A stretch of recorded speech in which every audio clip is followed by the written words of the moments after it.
Talking Hey really guys, quietly. There you what's go. up? Today's episode is What's Up with Karens and White Womanhood. You guys voted this at the highest amongst the other categories, so we're going to dive right into that today. Yeah, apparently we're not the only two that are consuming lots of Karen content. It is kind of whimsical and silly. You text your friends, can you believe this Karen? She had a meltdown at Trader Joe's or whatever, the Bank of America parking lot, whatever it is. But there is actually some sort of interesting, gender and class and racial dynamics behind it. So we kind of wanted to break down the history and the theory and, help use this phenomenon to illuminate some other issues sort of running through American life. So probably best place to start is just like, what's a Karen?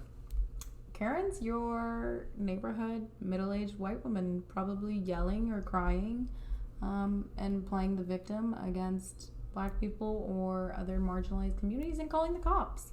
Yeah, and oftentimes for little to no reason. Yeah, just kind of being nosy and... Yeah, just being nosy and not minding their business. Like, that's a really big key part here. And being a victim, obviously. Yeah, so because Or playing the victim, actually, I should say. Yeah. And so it's important that Karens are invoking the police, right? Yeah. And in America, police is inherently tied up with race, racial hierarchy, social control. So,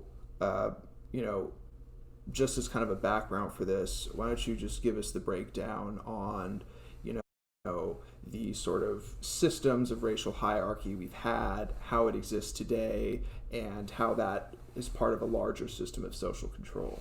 Yeah, I think oftentimes people don't realize how chattel slavery actually plays into this. But as we were going away from traditional indentured servants, and now we were looking to a means, or rich white elites were looking to a means of bringing free blacks to America to enslave them, it became about control over social hierarchies and state control, essentially, at later times. But essentially, if we break it down, the way I look at it is you've got rich white elites, working class whites, and then enslaved blacks.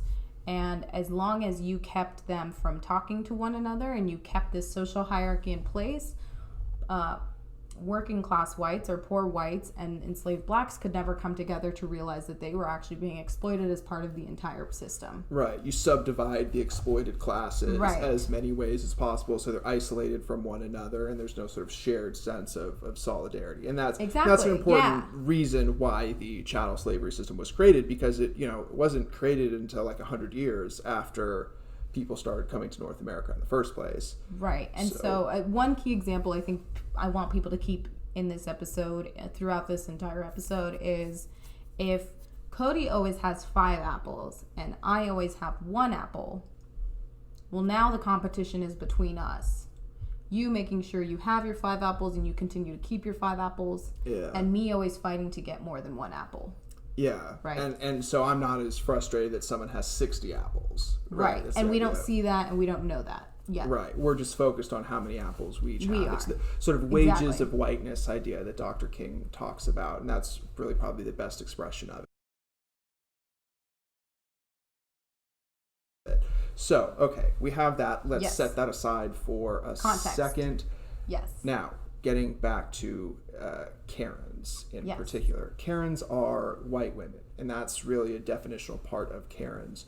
So, can you give us a little background on white womanhood? Because white womanhood is sort of this distinct identity, distinct from womanhood or whiteness. So you can kind of break down how we got to white womanhood as it exists today. Yeah, so white womanhood initially was defined pre-industrial revolution. Women were actually often financial contributors to the family and to the home.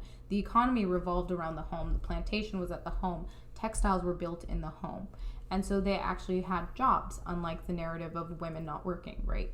And so during the Industrial Revolution, now we started to take that away and strip them of their means of being these economic providers and putting the work into factories. And so then turned into white womanhood being defined as motherhood, because they were still in the domain of the home.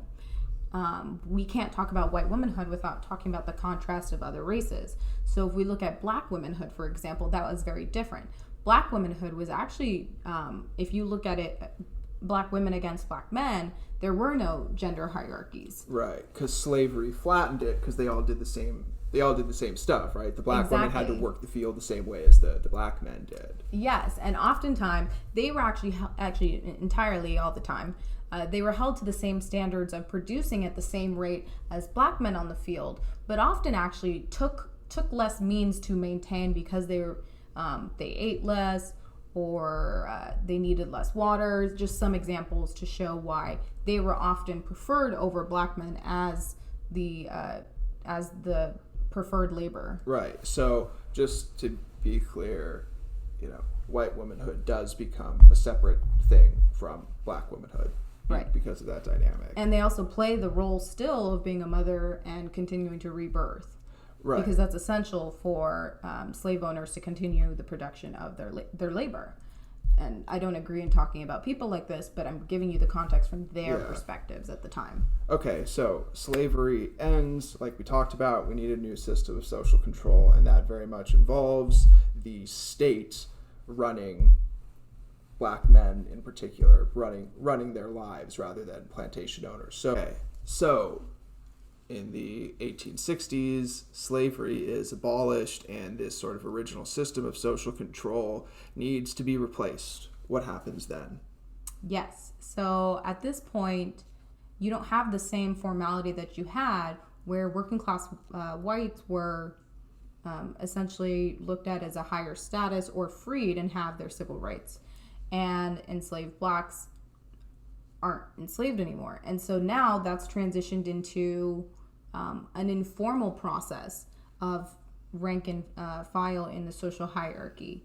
And so essentially what happened then was we had to start creating these narratives. As Black Code came about, the Reconstruction era, Jim Crow laws, those were all put in place as just a new version of slavery. Right.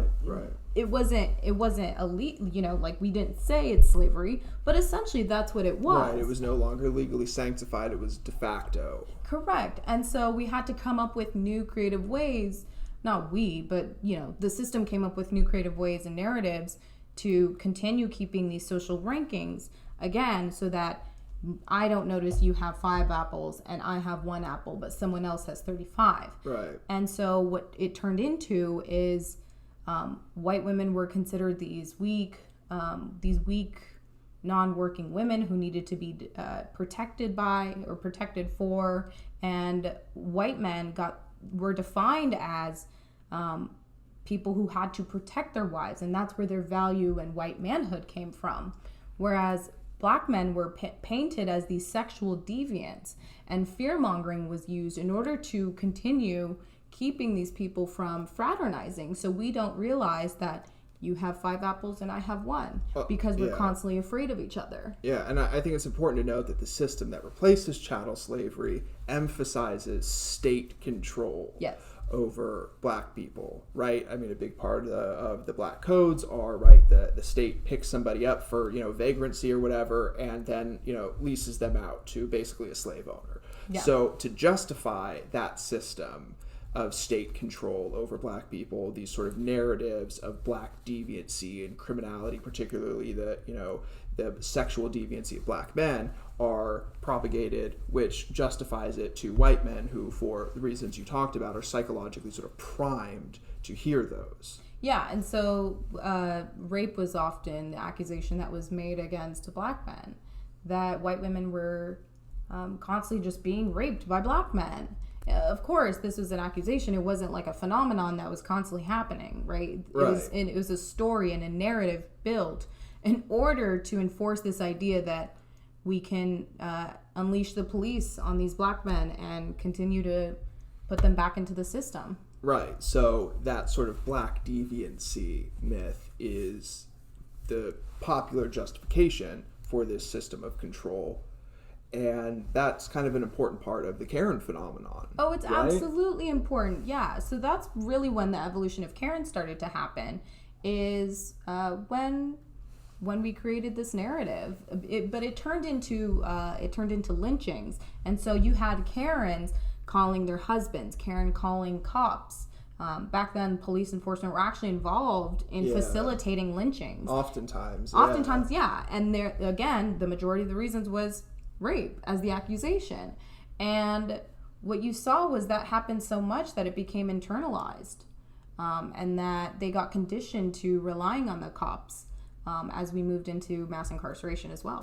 Right. So like white women had been sort of told that this system that the cops existed to protect them.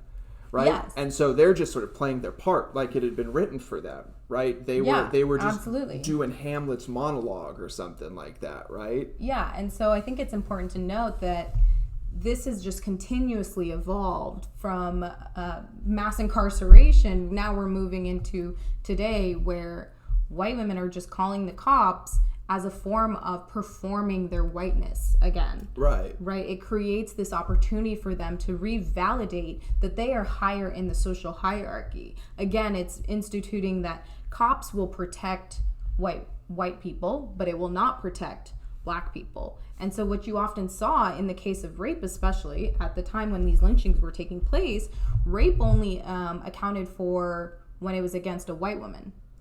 Rape against a black woman, well, that wasn't illegal. That was actually an act of possession and ownership. Or certainly was never something that would have been investigated or prosecuted. Or penalized or punished. Even if it was technically illegal in some way, it wasn't in any meaningful way, right? Right. So, I think it's important to recognize Karens as, as both parts of it, right? As one part, just sort of doing what Karens are, have always done have always done, but also as an assertion of social status. But this is not to say that like you shouldn't, be critical of Karening, right? Yeah, they're still really crappy people. Yeah, it's not. This is totally their fault. Yeah, you shouldn't call the cops on people.